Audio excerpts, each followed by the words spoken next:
านกำลังกันเข้านักรบสามเหล่าบุกเข้าสู่ดงศัตรู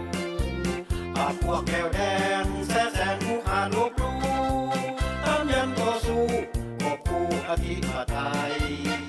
เพื่อทหารสาบานของพรรษาที่สู้อาจที่ละกาสาใส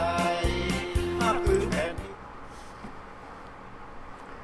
สบายดีท่านผู้ชมสบายดีคนเราทุกตัวนะสบายดีผู้ที่พุทธนูนสู้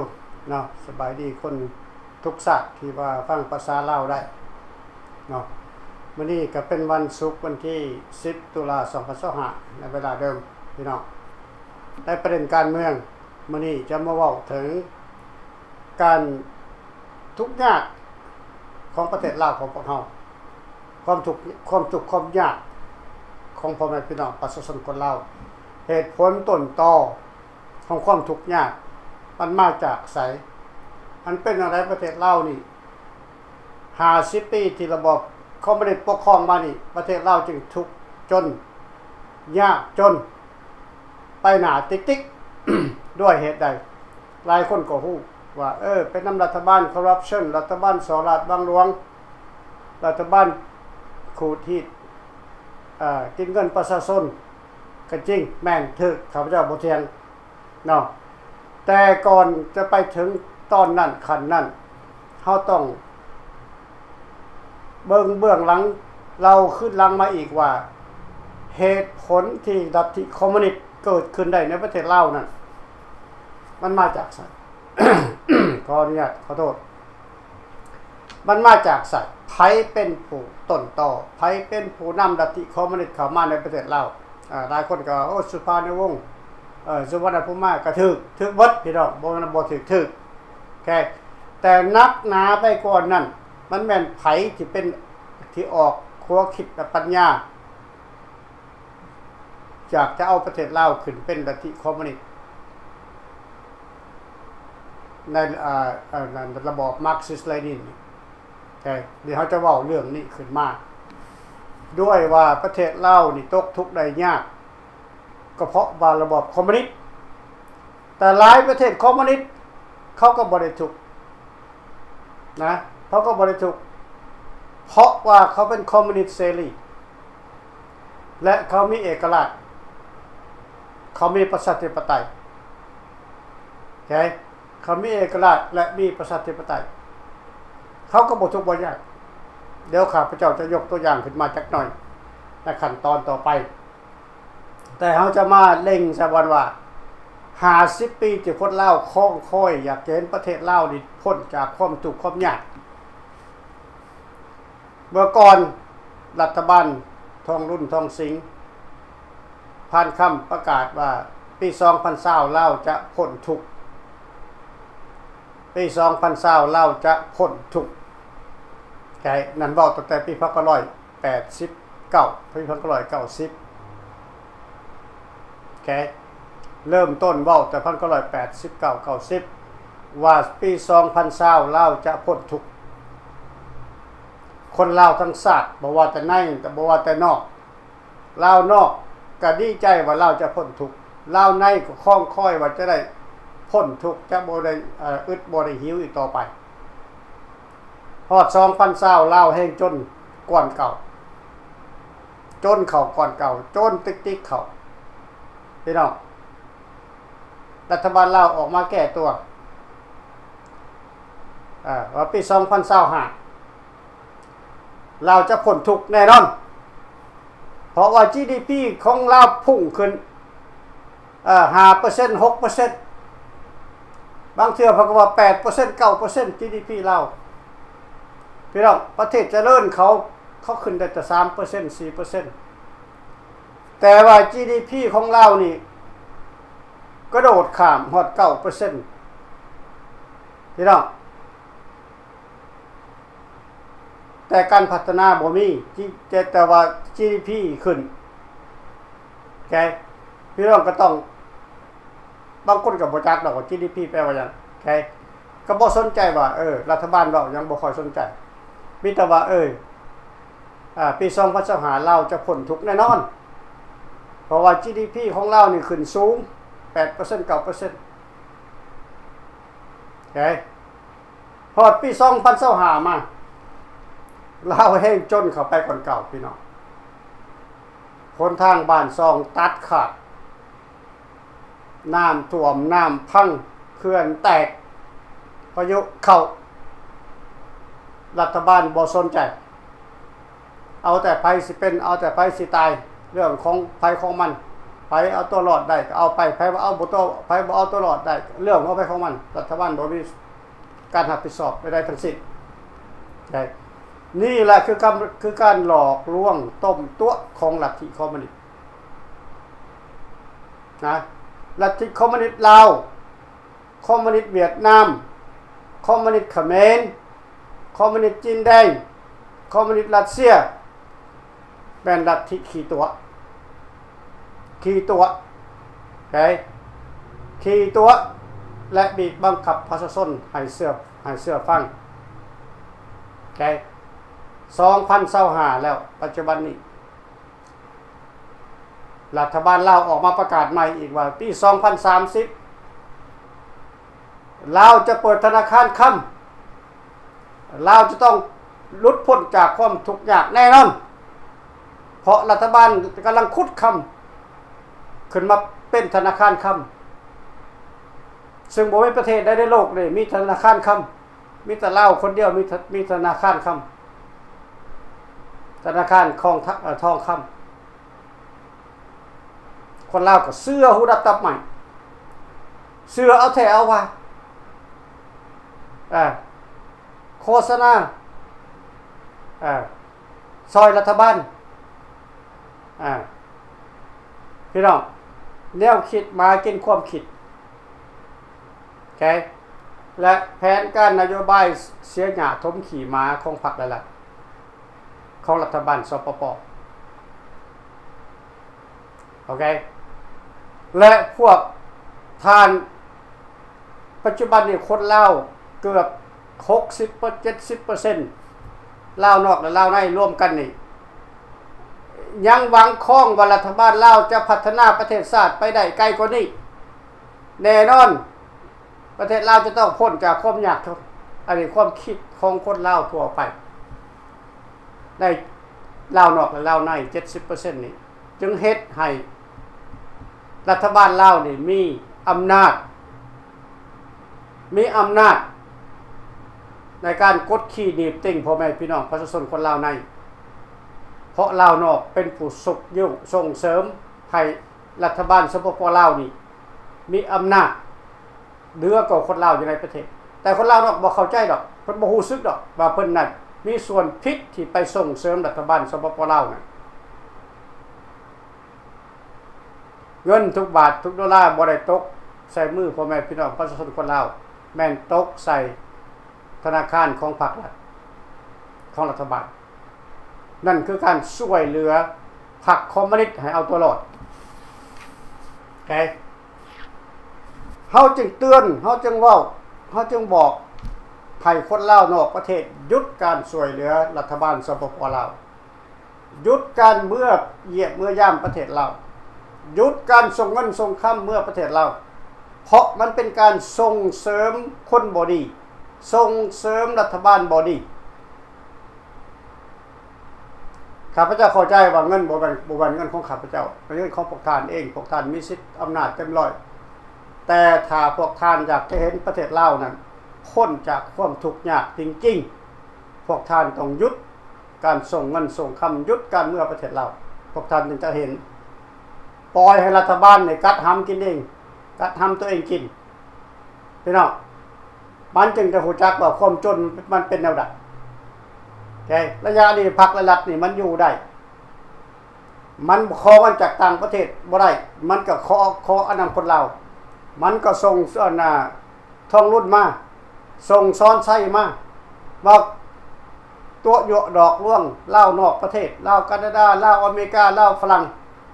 ให้กลับเข้าไปช่วยเขาสร้างสาพัฒนาคนเงินคนค้ำเข้าไปพี่น้องนั่นแหละคือการช่วยคนผิดโอเคช่วยแล้วพวกทานทั้งหลายได้หยังข้าพเจ้าเว้นว่าพวกทานได้หยังมาทุกอย่างเป็นของเขาเบิด บ่แม่นของพวกเจ้าพวกท่านสิมีดิน100 เอเคอร์ก็บ่แม่นของพวกเจ้าเป็นของคนเขาเอ้พวกท่านสิมีเฮือนหลังพักไงบ่แม่นเฮือนเจ้ามันเฮือนเขาพวกท่านน่ะสะออนในสิ่งที่พวกท่านเห็นในหูในตาบาดสิตายมาแลนมาตายห้างเก่าแลนมาตายอยู่ต่างประเทศ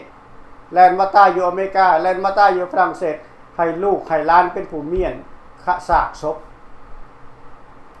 ทรัพย์สินพยากรณ์ต่างๆแม่นหามาได้มอบให้คนอื่นบัดสิตายมาหรือว่าหลังจากตายป้าตายไปแล้วก็เป็นลูกหลานที่บ่ได้กินหยังจากพวกเพิ่นน่ะเป็นผู้เมียนศพเปลี่ยนซากคิดพี่น้องคิดให้ดีๆโอเคบ่แม่นอิจฉาบังเบียดข้าพเจ้าเห็นหลายแล้วอยู่ในเฟรสโนนี่ก็หลายแล้วโอเคหอบเงินเมื่อเป็นแสน2แสนหอบเงินเมื่อเป็นล้าน2ล้านมีคนลาวมีเงินล้านโอเคไปสร้างศาลใหญ่โตโด่งดังบ่เกิน5 ปีกลับมาตายก็แม่นลูกเมียลูกหลานลูกเต้าหลานเล่นอยู่ในต่างประเทศนี่เป็นผู้เมียนซากศพเมียนซากศพมันถูกบ่พี่น้องอยู่ในอเมริกานี่บ่ลุก20,000 $20,000ได้เมียนซากศพได้ข้าพเจ้าบ่เห็นไผเมื่อตายอยู่ประเทศลาวจักคนคันเมื่อตายอยู่ประเทศลาวเพราะว่าเอาศพขึ้นมาจูดอยู่อเมริกาพี่เห็นบ่พี่น้องข้าพเจ้าก็บ่เข้าใจคนลาวไว้สำนั้นบ้านนี้เว้าไปหลายมันก็ผิดใจเพิ่นเอาเขาบ่เว้าหลายเว้าสำนี้เพื่อเพิ่นตื่นใจเอาเองโอเค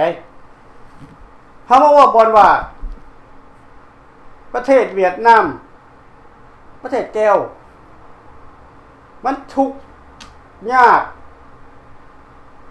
บ่มีเฮือนซ่านบ้านซ่องอยู่มาเป็น1,000 ปี1,000 ปีพี่น้องแก้วเนี่ยมันอยู่ในขุมขุดมีขุดอุโมงค์โอเคเฮ็ดคือห้างเผิงอยู่ปุกตูบอยู่แชะโอเคมันอยู่ด้วยความทุกข์ยากมา1,000 ปีบ่มีหยังแก้วน่ะบ่มีหยังแก้วทุกข์มาจนตกมาถึงรุ่นของโหจิมินห์ขออนุญาตข้าพเจ้าลืมโฟนเด้อถ่ายจักหน่อย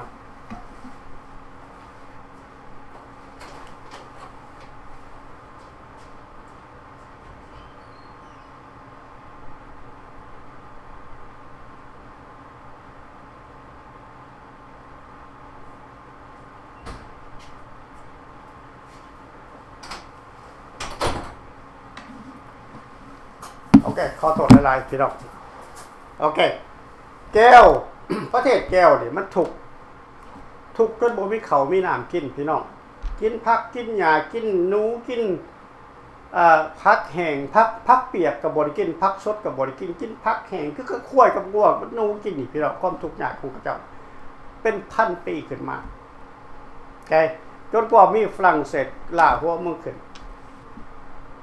ในยุคสงครามโลกครั้งที่2ได้ฝรั่งเศสจึงเข้าไปได้ครับประเทศแก้วตะกี้บ่มีแก้วเนื้อแก้วไตมีแก้วอันเดียวโอเคมีแก้วอันเดียวเข้าไปในประเทศแก้วไปให้การศึกษาหำเฮียนนะให้การศึกษาหำเฮียนเอาคนแก้วในประเทศแก้วไปเฮียนอยู่ฝรั่งเศสเฮียนเอาความรู้เพื่อมาสร้างพัฒนาประเทศแก้วเองแกแล้วก็เลยเข้ามาฮอดประเทศลาวฝรั่งเศสก็เข้ามาฮอดประเทศลาวเพราะประเทศลาวบ่มีทะเลมันต้องผ่านแก้วมาผ่านประเทศแก้วมาผ่านดินแดนแก้วเข้ามาจนมาถึงประเทศลาวเมื่อมาถึงประเทศลาวเห็นความอุดมสมบูรณ์ของเราการที่แก้วเข้ามาประเทศลาวนั่นก่อนที่ฝรั่งเข้ามาประเทศลาวนั่นมันเอาแก้วเข้ามานำเพราะแก้วนั่นมันเรียนภาษาฝรั่งได้แล้วปากภาษาฝรั่งกับภาษาแก้วได้โอเคจึงเอาในภาษาแก้วนั่นมาเข้ามาในประเทศใบอนาถึงในภาษาทั้งผู้คุ้มมาละมาโอเคเข้ามาในประเทศลาวโอเคมาเมื่อเห็นความอุดมสมบูรณ์ของเรา พิเศษสุดแล้วมันฝรั่งเศสเห็นบ่เงินบ่คำลาวเฮาสมัยก่อนบ่ได้ใช้เงินกีบบ่ได้ใช้เงินเจียเป็นใช้คำใช้คำซื้อกันพี่น้องในสมัยก่อนเอาเงินเหรียญคำนี่ซื้อกันในสมัยก่อนโอเคเมื่อว่าฝรั่งเศสเห็นลาวนี่ร่ำรวยมหาศาลไปด้วยทรัพย์สินพยากรต่างๆฝรั่งเศสจึงค้นแก้วเข้ามาเพิ่มเพื่อมาผลิตคำเพื่อมาขุดแห่ขุดบ่อคำในประเทศลาวโอเคในเมื่อแก้วเข้ามาเห็นว่าประเทศลาวมีบ่อคำมากมายขุดเอาได้สบายฝรั่งเศสก็ค้นเมื่อบ้านจนล่ำจนรวยฝรั่งเศสกันเมื่อฝรั่งเศสถอนปุ๊บไอ้แก้วก็จะเข้ามาได้บัดเพราะว่าประเทศแก้วบ่มีหยังกินเลยไอ้แก้วก็จากได้ประเทศลาวได้บัดเพราะประเทศลาวนี่เป็นบ่อเงินบ่อคำเป็นบ่อนที่จะสร้างหังสร้างมีให้แก้วโอเคจึงตกมาถึงรุ่นโฮจิมินห์โฮจิมินห์บ่เป็นคนในเมืองคนบ้านนอกของนาอยู่ตามสายแดนลาวแก้วอยู่น้ำสายแดนลาวแก้วโฮจิมินห์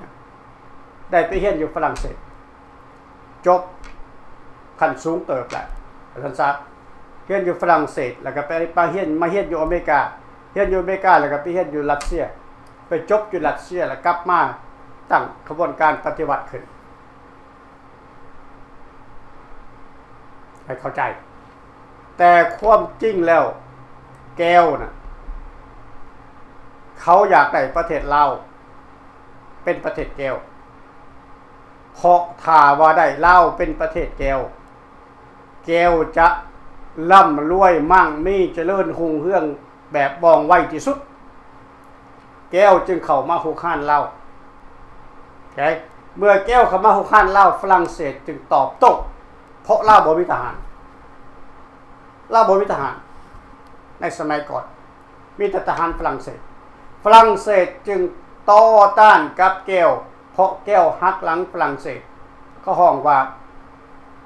พรรคประชาชนปฏิวัติแก้วในเมื่อก่อน revolution โอเคเขาห้องว่าพรรคประชาชนปฏิวัติแก้วเขาอุดมเขาระดมทหารมากมายมาตีกับฝรั่งเศสตีเข้ามาเสียไปหอดหลายแผ่นดินลาวจนหย่อลงมาหอดเดียนเวียนฟูนี่เป็นเมืองแทนในเมื่อก่อนบ่เป็นเดียนเวียนฟูนี่มันเปลี่ยนชื่อใหม่เป็นชื่อแก้วแต่ในเมื่อก่อนมันดินลาวของพวกเฮาแม่นฐานที่มั่นของฝรั่งเศสเมื่อว่าโฮจิมินห์เขาโจมตีเพราะว่าแก้วได้การช่วยเหลือจากจีนแดงแก้วได้การช่วยเหลือจากโซเวียตในเมื่อก่อน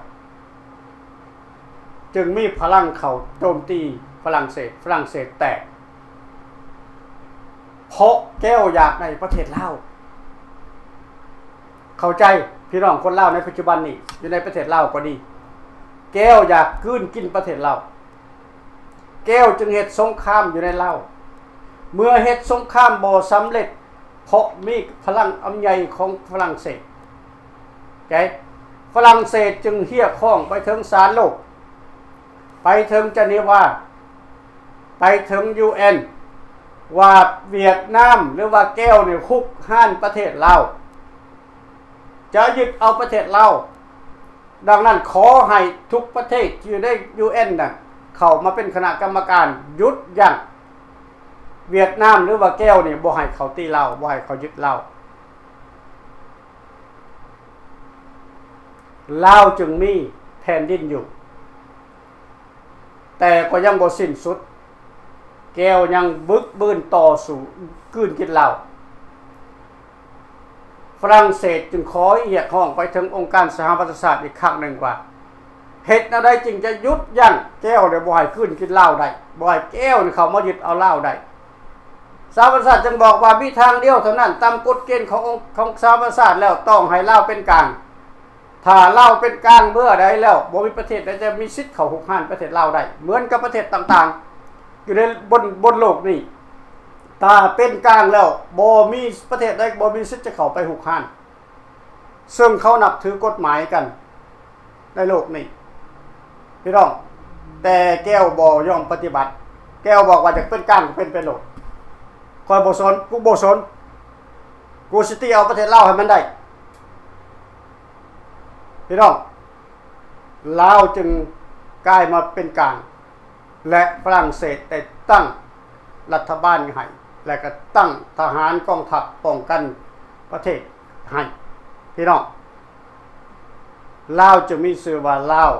าวโอสโอเคลาวจึงมีแผ่นดินอยู่แผ่นดินลาวเสียไปมากมาย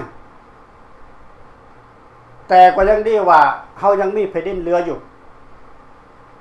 ก็บ่แตกต่างหยังกับยูเครนที่รัสเซียยึดไปเขาก็สู้จนหัวขาดค่าแต่ถ้าหากว่ามันจนตาแต้มันก็ต้องเอาสหประชาชาติเข้ามาแบ่งปัน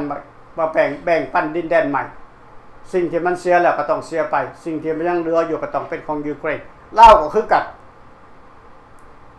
ลาวบ่มีอำนาจจะไปต่อรองได้ทั้งสิ้นเพราะลาวบ่มีผู้นำอันที่เข้มแข็งลาวบ่ทันมีผู้นำผู้ที่เฉลียวฉลาดไปอยู่นั้นลาวยังมีแต่ขัดแย้งกันมีแต่ถกเถียงกันมีแต่ญาติแย่งบัลลังก์กันในสมัยนั้นบ่มีไผอยากจะถอดโฮมศาสตร์บ่มีไผอยากจะป้องกันศาสตร์ในสมัยนั้นแก้วมันจึงได้เดิมพี่น้องหลังจากลาวได้แก่เป็นกลางไปแล้วในปี2562ลาวได้เป็นกลางพี่น้องหลังจากลาวเป็นกลางไปแล้วแกเวียดนามหรือว่าแก้วยังเข้าข้านลาวอยู่มันเก่าแกเฮ็ดให้ลาวนี่เกิดสงครามกับเวียดนามลาวนี่เกิดสงครามกับเวียดนามตีกันไปยิงกันมาอยู่หั่นแก้วจึงใส่แผนการไต่ดินเข้ามาแผนการไต่ดินเข้ามายั่วยงให้สุภาพวงศ์เข้าร่วมกระบวนการยั่วยงให้กองแล่นี่ออกมาให้ปฏิบัติเห็นบ่พี่น้องเขาเข้าถึงภายในนายพลกองแล่ก็เห็นเวียกให้สุภาพวงศ์เพราะสุภาพวงศ์เป็นคิงให้เข้าใจไปแบบวิธีนี้สงครามมันบ่สิ้นมันบ่หยุดเพราะแก้วเป็นผู้อยู่เบื้องหลังที่อยากจะยึดครองลาวซึ่งใส่คนลาวเป็นกองหน้าเพื่อตบตาองค์การสหประชาชาติให้เข้าใจพี่น้องหลังจากนั้นแล้วหลังจากนั้นแล้วมันยังเกิดขึ้นพี่น้องในระยะที่เกิดสงครามอยู่สงคราม30 ปีจึงมายุดกันในวันที่11 กุมภาพันธ์2573เพราะแก้วบ่สามารถจะเข้ายึดเอาประเทศลาวได้เพราะมีกำลังของหน่วยรัฐบาลภายราชอาณาจักรลาวที่เข้มแข็งพี่น้องที่เข้มแข็งและแห้งกล้าต่อต้านกับพวกพรรคทหารพรรคคอมมิวนิสต์นี่อย่างจริงจังจริงใจเขาจึงยอมจำนนขอเขาเจรจาปลดปืนหยุดยิงขอเขาเจรจาเข้าร่วมรัฐบาลเพื่อสันติภาพของลาวนั่นคือเป็นเล่ห์กลของฝ่ายคอมมิวนิสต์แก้วที่เขาอยากจะย่างเข้ามาเวียงจันทน์โดยบ่เสียงปืนบ่แตกนะเข้าใจให้เข้าใจพี่น้องเมื่อหลังจากมีเส้นสัญญากันแล้วต่อมาเป็นจังได๋ลาวก็ถูกโคตรลงในปีวันที่2ธันวาคม2575ขออนุญาตสบายดีท่านน้ำแต่งสบายดีท่านเด็กก็พอดีเจ้าสบายดีท่านสบายดีพ่อแม่พี่น้องประชาชนคนนักปราชญ์ด้วยกันกลับมาพบในรายการฮักษาทักประดินของฟรีดาวตัวแมนในค่ำคืนวันนี้ข้าพเจ้าเองก็อยากออกมาประกอบธุ ทุกสิ่งอย่างอธิบายทุกสิ่งอย่างให้พี่น้องได้เข้าใจทุกข้อมูลที่ว่าท่านดร.ภารีเพิ่นได้อธิบายสิ่งที่ว่ามันเกิดขึ้นกับประเทศเฮาควรรับรู้แม่นบ่ล่ะท่านแม่นล่ะเพราะว่ามันจิบหายไปหมดก็ย้อนลาวเฮาเองเป็นผู้บงการกันเองลาวเฮาเองไปเป็นเสือคอมมิวนิสต์ลาวเฮาเองคิดชั่วต่อบรรพบุรุษแม่นบ่ท่านอันนี้นะข้าพเจ้าจึงอยากมาออกมาเว้าเพิ่มเติมกับท่านดร.ปรีจะเล็กจังน้อยเพื่อว่าเพราะว่าอยากให้พี่น้องเข้าใจในการต่อสู้ของฟรีดาวกอเวอร์เมนต์ของพวกเราที่ดำเนินรายการมา10 ปีแล้วนี่พี่น้องยังฝากความหวังกับฟรีดาวกอเวอร์เมนต์อย่างมากมายมหาศาลลูกหลานเฮายังนั่งนองคองถาและพี่ป้าน้าอาคนลาวนอกลาวในบ่ต้องมั่นเสยแม่นว่าล่ะท่านมันเห็นขนาดนี้แล้วเห็นตัวชัดๆแล้วท่านดร.อธิบายไปทุกอย่างมันก็เป็นแบบที่ว่าท่านอธิบายมาแล้วแม่นบ่ล่ะท่านแม่นแล้วทุกอย่างเพราะว่าลาวเฮาเป็นหยังเดี๋ยวนี้ปัจจุบันนี้ข้าพเจ้าจะไปเรื่องที่ว่าเป็นหยังลาวว่าลาวติดหนี้แก้วอันนี้เฮาควรได้รับรู้ได้พี่น้องคนลาวเฮาทั้งลาวนอกลาวในว่าลาวเฮานี่ติดหนี้แก้วมันเรื่องอีหยังแม่นบ่ล่ะท่านติดหนี้แก้วนี่มันเฮ็ดโฮจิมินห์แถวจากเวียดนามเหนือไปเวียดนามใต้นี่จักกิโลแล้วเอาผู้ใดมาซอยเรือซอยแห้งก็ล้วนจะเอาคนลาวเฮาไผบ่ไปมันก็คาทิมคือสมัยเมื่อก่อนแล้วมันเฮ็ดถนนหนทางสมัยฝรั่งเศสมอบให้นั้นคือท่านได้อธิบายมาคันหัวหน้าฝรั่งเศสมามีมันเขียวญาติเอามากระจกเข้าเทียมนำพวกแรงงานเฮ็ดงานได้แม่นบ่ล่ะหัวคิดของมันแก้วบัดนี้มันได้ขาคนลาวไปนั่งอยู่ห่มไม้พุ่นมันว่าคนลาวน่ะขี้ขลาดเฮ็ดจังได๋ก็ขี้ขลาดอันนั้นแหละจังว่าฝรั่งเศสเขาบ่เชื่อใจคนลาวแล้วปล่อยให้แก้วครอบคุมคนลาวจนถึงชานเว้าขึ้นมาน่ะอันนี้มันเป็นเรื่องจริงแต่ย้อนมาถึงที่ว่าลาวติดหนี้แก้วที่ว่าได้เฮ็ดโฮจิมินห์แถวจากเวียดนามเหนือไปเวียดนามใต้นี่ก็ล้วนแล้วก็ใส่คนลาวถ้าผู้ใดไปบ่ไปเฮ็ดขัดขืนมันฆ่าทิ่มโดยใดแน่นอนแล้วตอนนี้นะมันฆ่าทิ่มโลด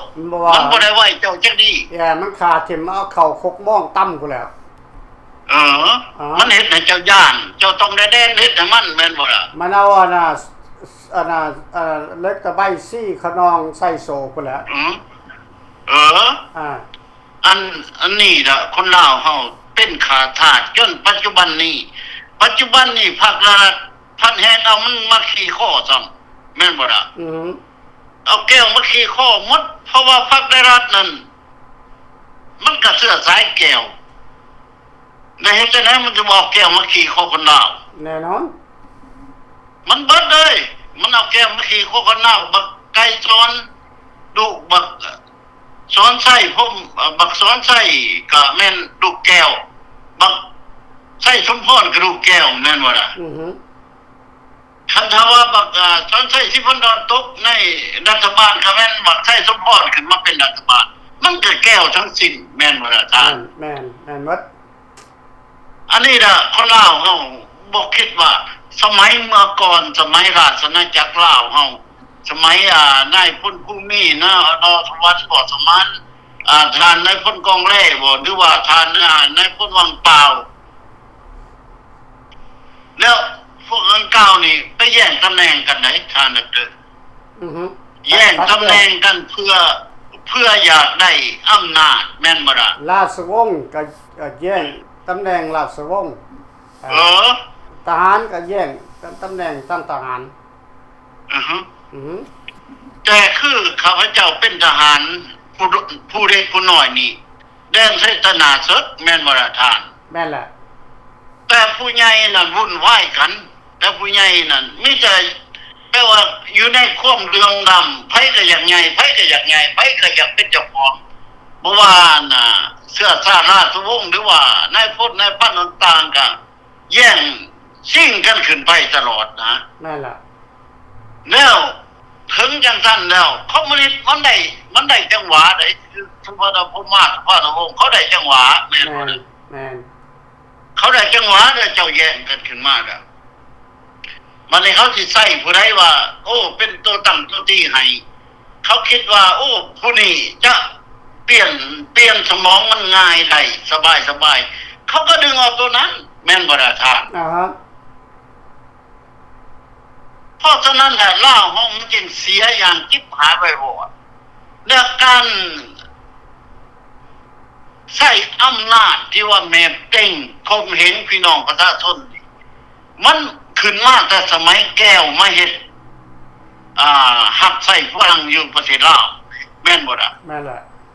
มันเรื่อยๆขึ้นมาเลยจนถึงปัจจุบันนี้พวกข้าพเจ้าสู่กับแก้วนี่เพราะว่าอยู่เชียงขวางผู้หลวงอยู่เขตใดก็แล้วแต่สู่กันอย่างสุดอกสุดใจมันบ่กล้าสามารถจะเข้ามาได้สมัยเมื่อก่อน อือฮึ มันจะเข้ามาบ่ได้เพราะว่าแนวเล่าที่ว่าเป็นทหารบ่มีความรู้แล้วก็บ่ได้เรียนพวกทหารถ้ำแม่นบ่ทหารถ้ำ แต่บ่ได้พึกบ่ได้พึก บ่ได้ฝึกได้หยังมายามใดก็บ่กล้ามาเลยมาก็ตายเอาตาวิธีของพวกเฮาฝึกได้แม่นบ่ล่ะ อือฮึ พวกเฮาฮู้จุดฮู้ยุทธวิธีฮู้การต่อสู้คือเบิ่งเขาไปอ้อมพวกข้าพเจ้า30คนอยู่ในผู้ดังเต่าอยู่ผู้เต่ามีแต่หมวดเดียวหนึ่งเขามาอ้อมนั่นพวกเฮาก็ยังทำลายเขาจนหมดได้เพราะย้อนหัวคิดของเฮาแม่นบ่ล่ะ อือฮึ เขาว่าเป็นก้องลอยพุ่นมาออกอยากจับเอาอยากขาเอาแต่พวกเขามีการต่อสู้แล้วยุทธวิธีของพวกเขามันเหนือเขาแล้วเขาก็สู้เขาบ่ได้มันก็ไปเอาแก้วมาบัดนี้เห็นบ่เอาแก้วมาแล้วมันจุดลูกซ้อนไฟมาก่อนโดดแก้วซัดเขากลางพุ่นโดดนั่นเห็นบ่เขาทุกอย่างเขาใส่แก้วเป็นผ้าขี้ของเขาเพื่อเขาอยากได้ประเทศลาวนั่นคือทานดร.ว่ามาเนี่ยเพราะเขาอยากได้ประเทศลาวเมื่อเขายังบ่ทันได้สนามปี73นี่เขายังเซ็นสัญญากันอยู่บ่ทันแล้วแก้วมาคนตัดเอาใหม่เด้อดิแม่นบ่ล่ะ นั่นแหละนั่นแหละ แก้วมาคนเอาอย่างมากมายมหาศาลเนี่ยเขตบ้านลูกบ้านนั้นหรือว่าพ่อแม่อะไรน้องเฮาอยู่ในเขตสารวัตรอัตตปือบ่ปากซองบ่หรือว่าอีหยังมีต้นไม้ใหญ่หรือว่าตรงกระทุ่มบ่บนไหนไม้ใหญ่ๆแก้วมันลุยไปใส่ดูมันเอาให้เดียวยังเส้นสัญญากันอยู่ได้หั่นมันตัดเอาก่อนน่ะยังบ่ทันได้วางเนื้อวางใส่วางใจให้กันเลยเมื่อหลังจากเส้นสัญญาแล้วปี73แล้วนี่ข้าพเจ้ายังอยู่ในกองทหารอยู่เมื่อนั้นเส้นสัญญากันขาดตัวปุ๊บมันก็มาปีนโดดมันปีนว่าทหารฝ่ายผัวทหารราชอาณาจักรบ่ต้องใช้ปืนหรอกเขาเป็นคนรับใช้ของพวกทหารมันเอาเต็มปากเด้อท่านเด้อ ฮะ อันนั้นน่ะมันมาตัวเฮามันว่าเต็มปากกับหูข้าพเจ้าจะยินเต็มหูนี่มันว่าพวกท่านบ่ต้องใส่ปืนใส่ผาพวกท่านอยู่สบายพวกเฮารักษาพวกท่านบ่ให้มีอิหยังเลยเกิดขึ้นกับพวกท่าน พอเล่ารวมเล่าแล้ว เล่ารวมเล่าแล้วมันว่าแล้วก็เขตบ้านข้าพเจ้านี่ก็ติดกันโหดแล้วเมื่อมันเป็นจังซั่นแล้วมันแดนไปหาเจ้าแขวงแต่ละเจ้าแขวงแม่นบ่ล่ะเฮ็ดจังได๋เจ้าแขวงไหนมันหับชิ้นบนเจ้าแขวงไหนมันสิเดินน้ำมันก็เอาเจ้าแขวงนั้นขึ้นมาเป็นตัวตั้งตัวตี มันก็เอาเงินว่างให้เจ้าไปซื้อเครื่องระหว่างเมืองไทยเลยอันนี้เขาอธิบายมันสุดๆนอกตาน อ่า มันก็เอาเงินให้ว่างให้พวกตกแพงน่ะแต่ไปซื้อเอาอาหารการกินอยู่ประเทศไทยแล้วมันบ่ลงเลยค่ายของราชอาณาจักรฝ่ายควรมันเอาไปลงพุ่นกลายไปเลยพุ่นเข้าเขตคือบ้านข้าพเจ้าก็แดนลงไปปักซองพุ่นใกล้ปักซองพุ่นสารวัตรตะปือพุ่นมันแดนไปรถทิพย์ล้อน่ะแล้วมันบ่ลงได้ปักเสนี่โนมันบ่ลงหลังจากมันได้ปึ๊บแล้วมันเรียกห้องต้องการคนลาวที่ว่าเหือแห้งแข็งแรงนี่มันประกาศเก็บกาแฟเก็บมังแงงท่านก็คงสิเข้าใจเนาะตอนนั้นกูจักอยู่แล้วก็ลูกหลานกับพ่อแม่พี่น้องเฮากำลังได้ไฟมากขึ้นไปเก็บมังแงงเก็บกาแฟพอมีเงินดีแม่นบ่ล่ะได้เงินหลายจุงหมามีจุงงัวจุงควายขึ้นไปแล้วหลังจากมันเฮ็ดแล้วให้เฮาแล้วบ้านนี้แต่ละคนถ้าซื้ออยู่ในว่าง่ายๆอธิบายแบบง่ายซื้ออยู่เมืองปักเซ่เนี่ยราคาอาหารนี่มันแพงกว่าของพวกเขานั่น3 เท่าเพราะว่าพวกเฮานี่ซื้อแพงมากเลย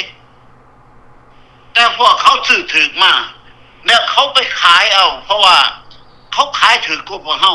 ให้คะแนนไปหาเขาแม่นบ่ล่ะ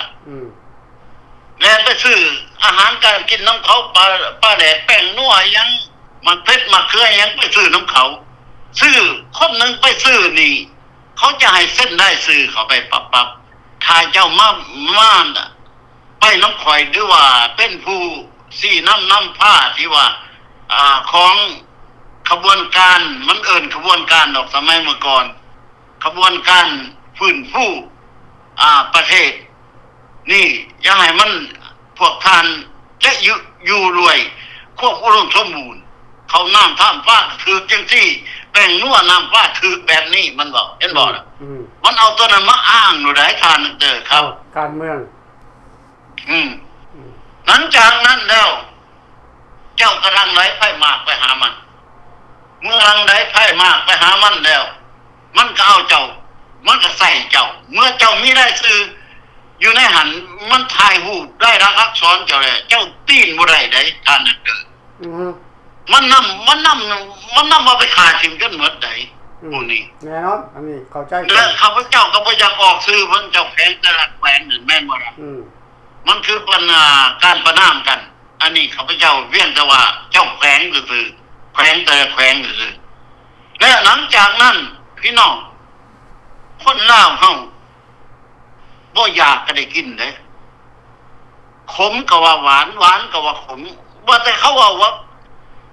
เฮาไปแกงเบิ่งนี่ขมสิตายมันว่าหวานก็ได้ว่าหวานน้ำมันที่นกเป็นนกที่กาเป็นกาแล้วตอนนั้นพวกเขาอยู่แม่แล้วเพราะเขามีอาหารการกินเรียบร้อยเด้รถทิพย์8 ล้อนี่รถ10 ล้อนี่ลงมาจากเมืองไทยนี่ใกล้พุ่นน่ะปากซองพุ่นสาวัตรตะปือพุ่นน่ะบ่ลงแบบปักเสนน่ะโนบัดนี้ทหารราชอาณาจักรลาวเฮา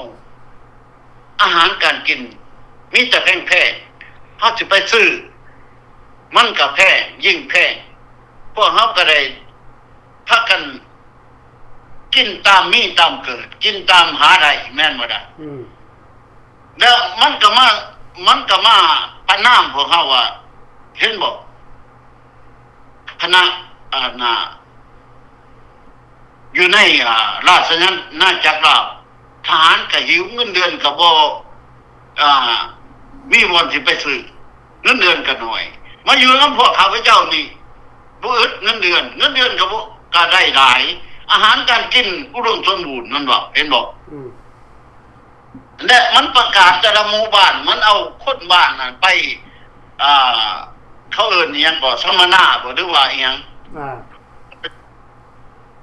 แต่ละหมู่บ้านมันบอกว่าถ้าว่าเปลี่ยนได้จักรพรรดิอเมริกานี่กลับบ้านมันบอกออกโดยได้บ้านนี่ ในจักรพรรดิอเมริกาเนี่ยหนีเนี่ยพวกทานอยากได้หยังพวกทานจะบ่ได้จะเดือนกับดาว เอาบ่ได้ขณะพวกทานจะมีมัดเงื่อนชานบ้านจองห้องเฮียนห้องหนอพวกทานจะได้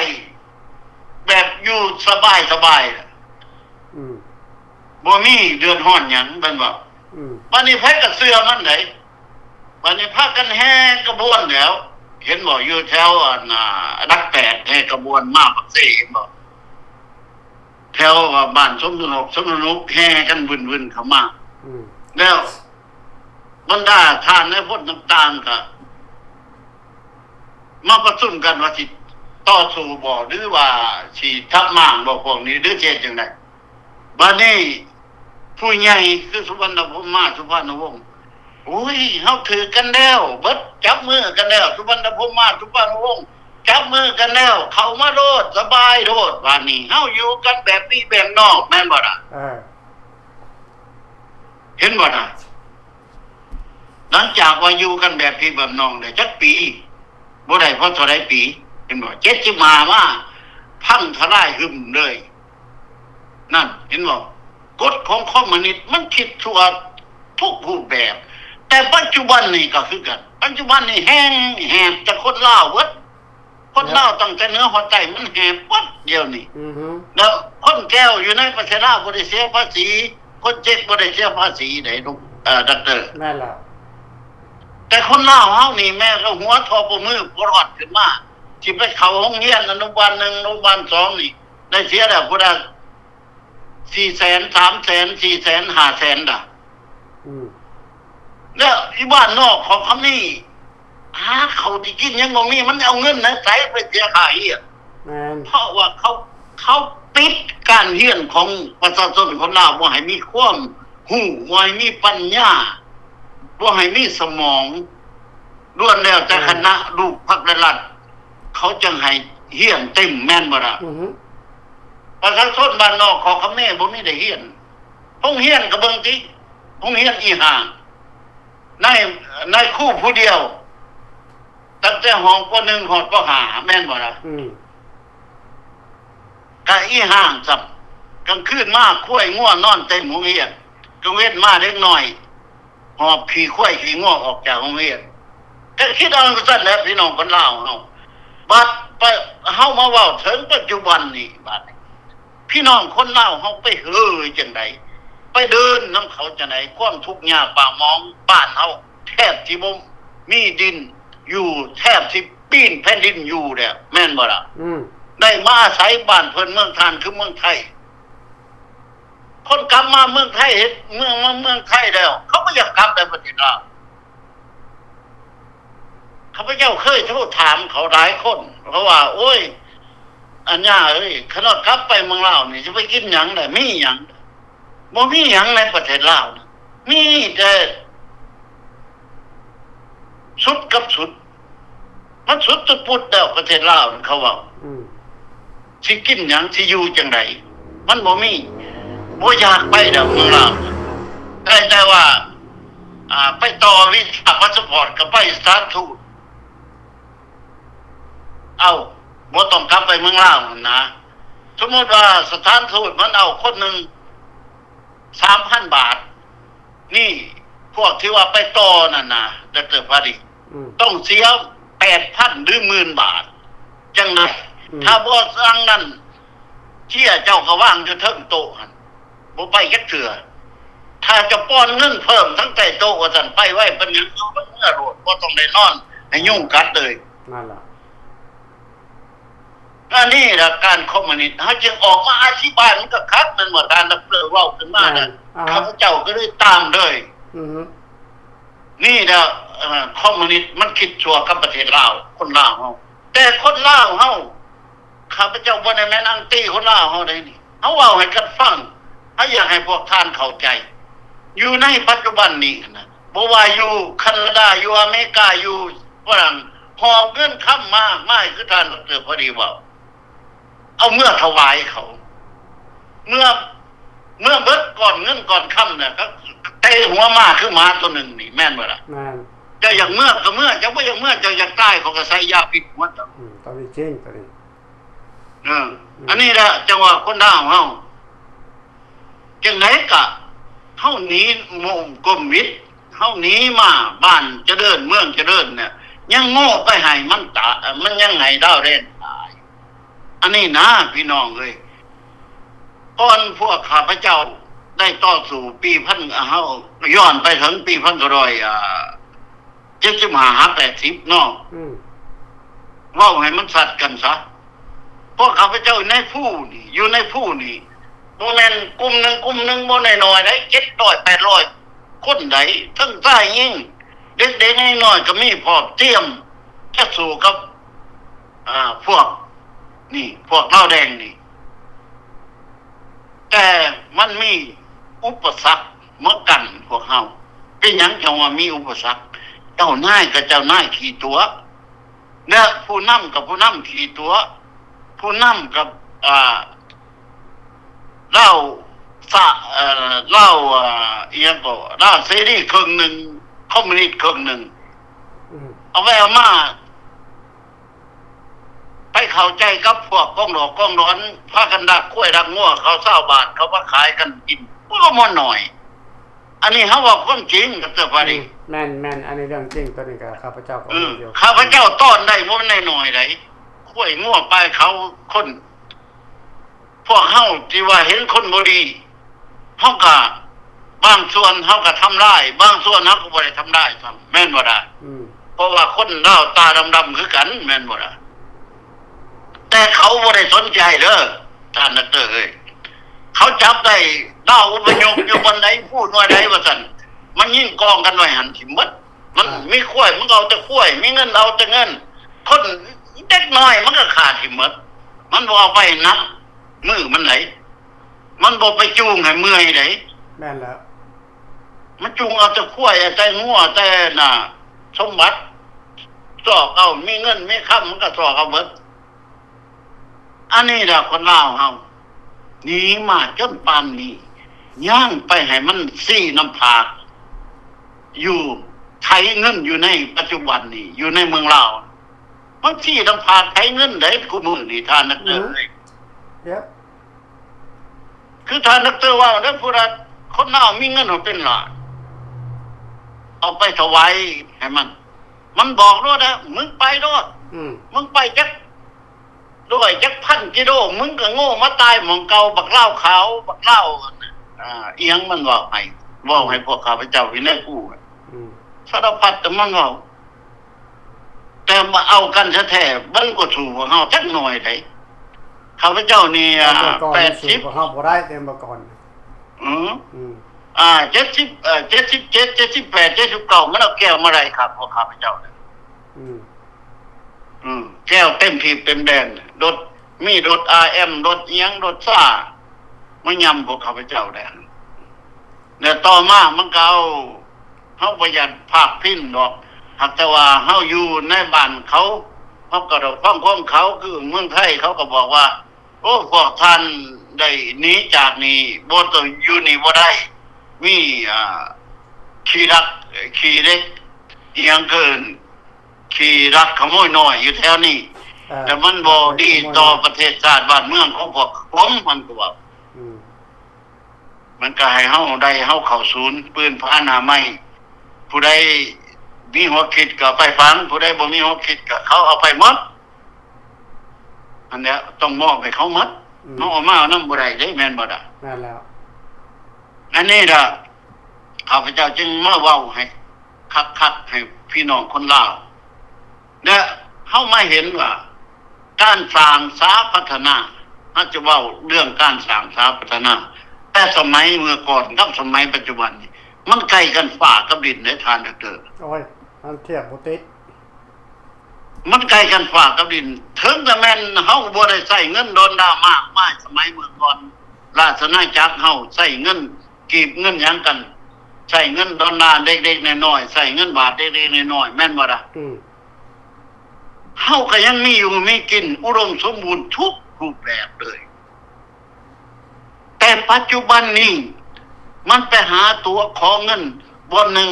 800 900 ล้าน ดอนด้าไหนทาน อืม แต่กลับไปบ้านคนยังยากยังจนเหมือนเดิมบ่มีหยังสิอยู่บ่มีหยังสิกินเดี๋ยวนี้ไก่ไข่ไก่นี่นะ3 หน่วยต่อหน่วยละเกือบบ่หน่วยละเท่าไหร่ก็เขาพเจ้าก็จื้อบ่ได้ประมาณ20 30 40พันน่ะหน่วยหนึงหั่นนะครับเห็นพวกเขาที่ว่าเขาไปออก YouTube ไปถ่ายไปสื่อไปให้ผู้เฒ่าผู้แก่นะ เออมันราคาบักแพงเลย ทุกอย่างมันแพงหมดแล้วบ้านนอกขอเขาแม่หาจุดจีแม่งที่นู่นมาขายสิไปเว้าได้บักผู้ใดขายหลายมันแม่นอยู่มันบ่มาเว้าในเดบอนขายนะแต่กลับไปบ้านบักบ้านพุ่นเอากองร้อนมาตบบ่ได้เจ้า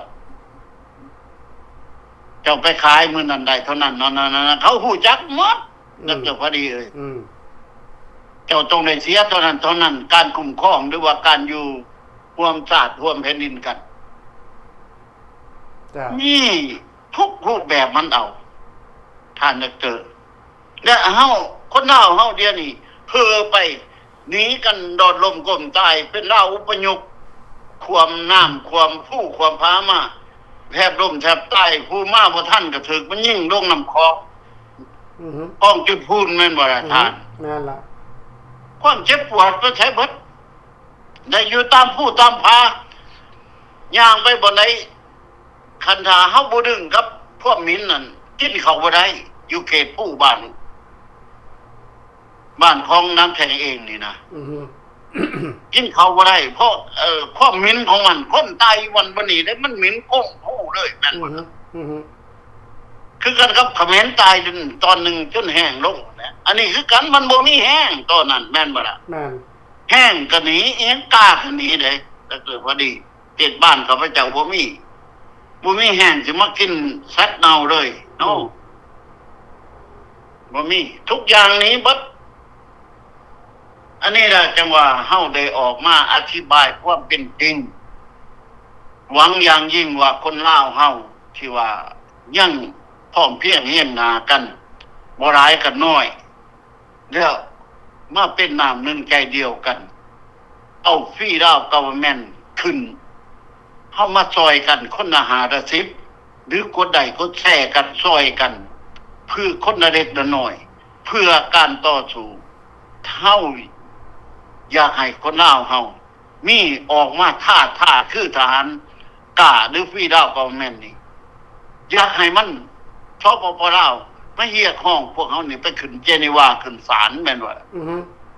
เฮาสิเฮ็ดจังได๋ลูกหลานนำว่าซอยกันเจ้าปางนึงข่อยปางนึงอ้อเรื่องสัญญาแน่นอนมันต้องได้มาแน่แม่นบ่ล่ะอันนี้ล่ะจังว่าถึงจังได๋เฮาเป็นนักต่อสู้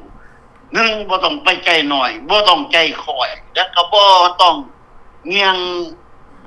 นั่นเงียงนี่บ่ต้องเป็นนักการเมืองที่เราเว้าตั้มพุ่นตั้มพี่แล้วมีการบ่อดบ่ออมมีการบ่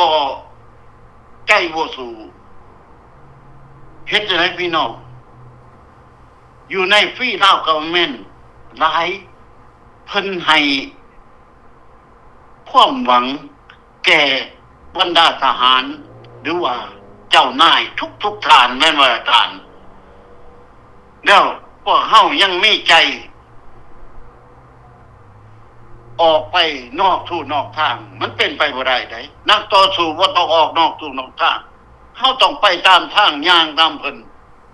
มันจังสิเอิ้นใส่พี่น้องได้แม่นบ่ล่ะท่านอันนี้ล่ะหวังอย่างยิ่งว่าพี่น้องคนลาวเฮาทั้งลาวนอกลาวในเข้าใจความว่าของข้าพเจ้าในค่ำคืนมื้อนี้ข้าพเจ้าอธิบายทุกอย่างให้พี่น้องลูกหลานเฮาได้เข้าใจเพื่อดำเนินรายการของฟรีดาวกเวอร์แมนต์นี่ให้มันได้ดังความมุ่งหวังตั้งใจของข้าพเจ้าและทีมงานและท่านผู้จะเป็นpresident หรือว่าเป็นผู้นำของประเทศคือฟรีดาวกเวอร์แมนต์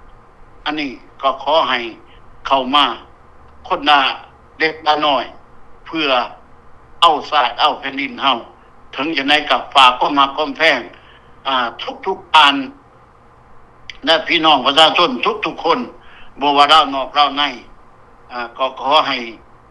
มั่นใจกับฟรีดาวคอมเมนต์เพิ่นที่ว่าเพิ่นเฮ็ดเต็มรูปแบบบ่ต้องถ้าว่าฟรีดาวคอมเมนต์ปกครองประเทศชาติบ้านเมืองเฮาจะบ่ได้ไปแหบผู้นั้นแหบผู้นี้แม่นบ่ทานเฮาจะบ่ได้ให้คนเฮาไปหาเหตุการณ์เฮ็ดงานอยู่บ้านนอกบ้านเพิ่นเมืองทานการงานเฮาเพียบพร้อมบ่ต้องเป็นห่วงเลยเฮาเข้าเมื่อใดมีการมีงานเมื่อนั้นโดดบ่เชื่อพวกข้าพเจ้าชดดองโดดได้สปปลาวนี้โดดพวกข้าพเจ้าเข้าไปปกครองเมื่อใดเมื่อนั้นน่ะมีการมีงานและมีเขากินเฮือนอยู่เพราะฉะนั้นขอให้ตัดสินใจพี่น้องบ่ต้องทานั่นบ่ต้องทานี่บ่ต้องรอนั่นรอนี่แม่นบ่ทานมันถึงเวลาแล้วพอเพียงแห่งหน้ากันเด้อทานเด้อถึงอย่างไรก็ขอสร้างความมาความแพงฝากความคิดฮอดคิดถึงทุกทานดร.พอดีขอจบเพียงเท่านี้โอเคขอบคุณท่านน้ำแตงบ๊ายบายพี่น้องคงจะเข้าใจดีเนาะว่าทานน้ำแตงเพิ่นได้อธิบายไปสุดขีดละเพื่อจะให้คนเล่าคนพวกเฮาทุกคนในหรือนอกก็ดีเนาะได้เข้าใจถึงความหวังหรือว่าความต้องการของพวกเฮาบ่แม่นว่าเฮาอยากได้สิ่งสร้างตำแหน่งกันซื่อๆบ่แม่นเฮาต้องการเปลี่ยนระบอบการปกครองอยู่ในลาวต้องเอาระบอบคอมมิวนิสต์ออกจากประเทศลาวให้ได้และเอาระบอบเสรีประชาธิปไตยเข้าไปเพื่อให้คนลาวทุกๆชนชั้นชนเผ่าเนี่ยมีสิทธิ์มีอำนาจเท่าเทียมกันในการพัฒนาประเทศชาติบ้านเมืองบ่ว่าแต่การเมืองบ่ว่าทางเศรษฐกิจลาวต้องเปิดประตูสู่โลกเสรีมันจึงจะเจริญ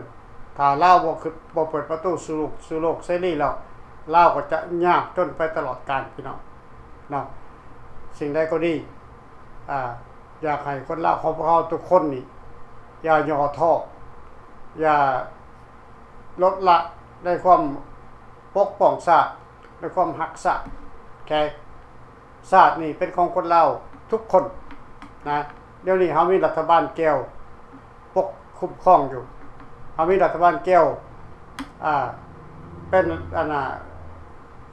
ผู้นำอยู่ในประเทศลาวอยู่ในปัจจุบันนี้เฮาต้องปลด